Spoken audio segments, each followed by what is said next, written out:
Ceci est l'incarnation du marketing mensonger.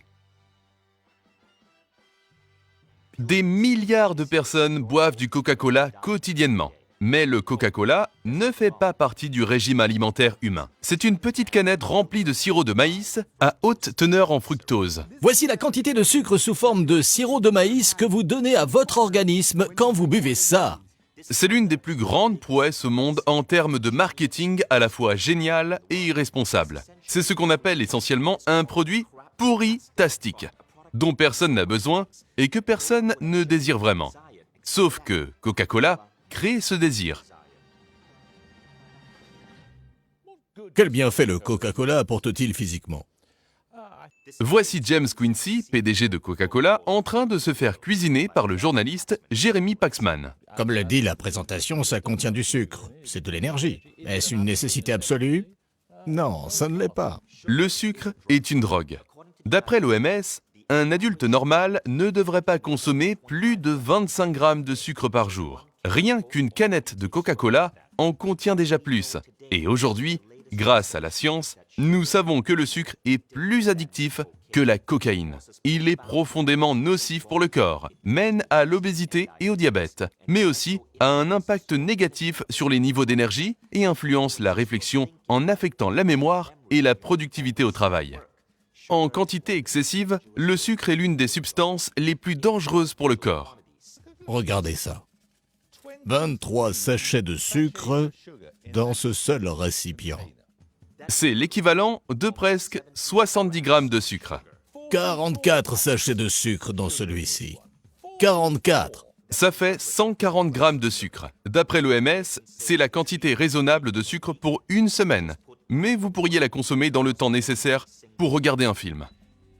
Mais il n'y a pas de sucre dans le Coca-Cola Zéro. Pour remplacer le sucre, des édulcorants artificiels sont ajoutés afin de préserver le goût. Aujourd'hui, nous savons que ces édulcorants sont extrêmement nocifs pour le corps. Nos intestins abritent des milliards de bactéries qui régulent notre métabolisme et nos émotions. Ces bactéries intestinales nous maintiennent en bonne santé et permettent à notre corps de fonctionner normalement. Cependant, les édulcorants artificiels détruisent nos bactéries intestinales. Le Coca Light s'avère même plus nocif que le produit original pourri-tastique chargé en sucre. Reconnaissez-vous votre rôle dans l'épidémie d'obésité?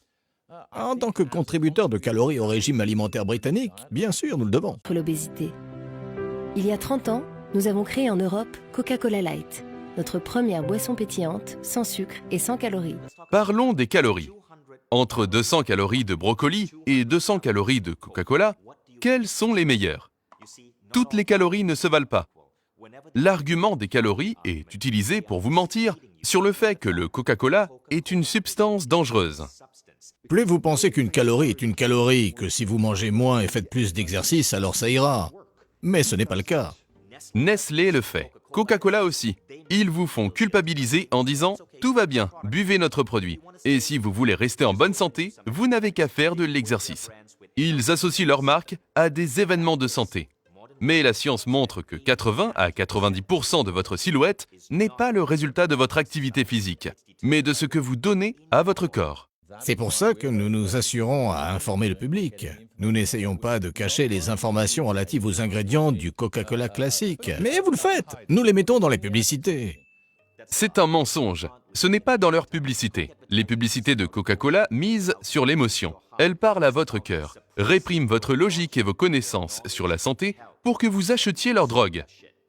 Les moindres détails de Coca-Cola ont été étudiés pour vous séduire et vous laver le cerveau, de l'effervescence en ouvrant une canette jusqu'au son produit quand vous le versez dans un verre, en passant par les couleurs de l'emballage. Coca-Cola utilise sciemment la cause marketing et joue sur les émotions pour masquer le fait qu'ils ont réussi à laver le cerveau de millions de personnes afin qu'elles consomment volontairement une substance dangereuse. D'ailleurs, le PDG de Coca-Cola, Roberto Goizueta, a dit à son personnel « Nous ne nous battons pas contre les autres colas. Nous devons dominer le marché de l'eau. » Car j'avais soif par temps froid, tout comme j'avais soif par temps chaud. Et quand j'avais soif, je pensais au Coca-Cola. En hiver, vous essayez de me vendre quelque chose.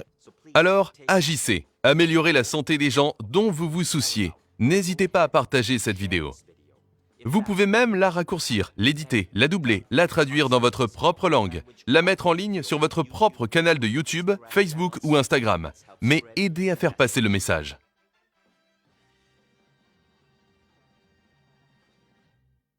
Merci d'avoir regardé cette vidéo. Si vous l'avez aimée, cliquez sur le bouton s'abonner et vous recevrez ma prochaine vidéo dans une semaine.